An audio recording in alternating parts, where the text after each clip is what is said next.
So this is a good day. No, we've been waiting for these two engines from Ace Performance over in California for probably the best part of 2 years because he's busy. But yeah, we've got one engine in here and the turbo engine for the Volkswagen variant that we're building as well. So yeah, time to unbox these. Now this is a good unboxing video. My mates, everyone else is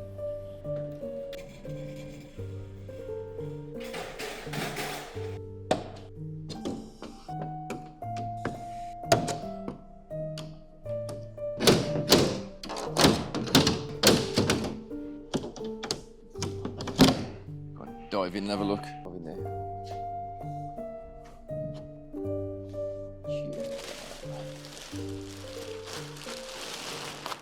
So this is a 2276cc turbo engine. So it's based on the Type 1 and Beetle crankcase. It's got all the nice bits in there. It's got the fuel injection. It's got a big turbo on there. Now it's going to be running about 220 to 280 brake horsepower. It's going to have a built gearbox going onto it. It's got everything there. It's turnkey, but it has been bench tested. It's been broken in, and we've got a bit of paint work to do on this. Now, this one, it looks a bit different than a Beetle engine because it's got the Porsche fan shroud on there, or Porsche style fan shroud on there. The bigger alternator, more cooling. It's got the dump valve. So we're going to be prepping and painting this. So we've got to strip it apart a little bit. This aluminium pipework will probably all be polished, tops polished or painted. So yeah, this is gonna go well, really, really well.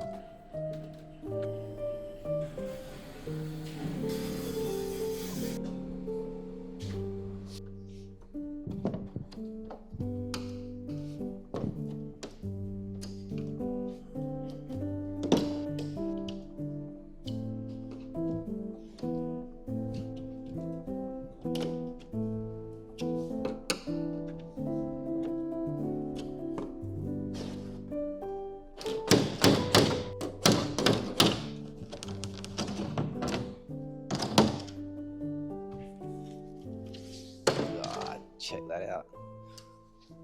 Now these two motors are essentially the same motor, 22 to 76, both the same power, both the same internals, but they look very different. Although this is a turnkey engine, we could literally throw it in, put it in nicely, I suppose I should say, put all the hoses up, wire it in, all the rest of it, and just run it. But because the car is going to go full show car, we're going to make this thing look even prettier and nicer. Now, we don't know exactly what we're going to do to it yet. Some of it's obvious, though. Intake pipes, these are all aluminium. These all look really, really nice, fully polished.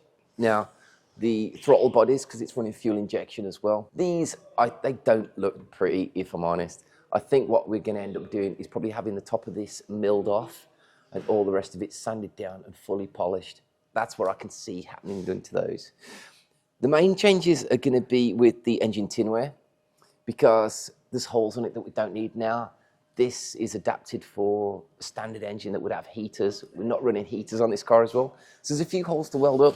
But in doing that, what we'll probably be doing is just cutting some of the tinware off and just remaking it basically, because it's just easier. Both sides, these are different. This one's got like a lump on it and that one's flat. So probably what we'll end up doing is cutting the top of the shelf off, if you like, both sides, remaking a panel to go on top of there, bead rolled to match the rest of the car.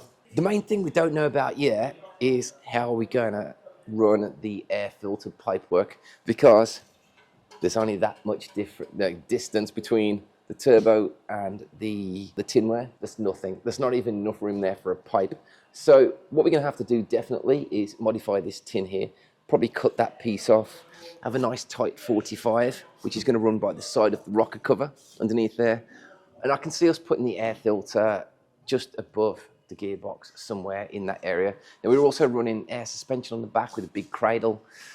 So there's a lot going on, and we're going to have to put an oil cooler underneath there as well on top of the gearbox somewhere. And you can see that looks like quite a big engine with the exhaust on it as well. And there's quite a small engine bay really. So it's going to be a tight fit, and what I'm hoping that we don't have is a problem with the exhaust and the back valance and it looking ugly more than anything. Now I'm pretty sure it's going to fit. We might have to do some clearancing, and I'm hoping we don't, but we might have to do some clearancing of the engine bay around the turbo. It's just going to look really, really tricky when that's in the car. So yeah, nice exhaust as well, man. Look at that. So yeah, this is going to sound awesome. On these, you don't run a silencer either, so they're going to be nice and loud as well. Although having the turbo, it does quieten it down a lot compared to if you just had a standard non-turbo engine. So it won't be as bad as you probably think. But that is going to look so cool in the back of that variant.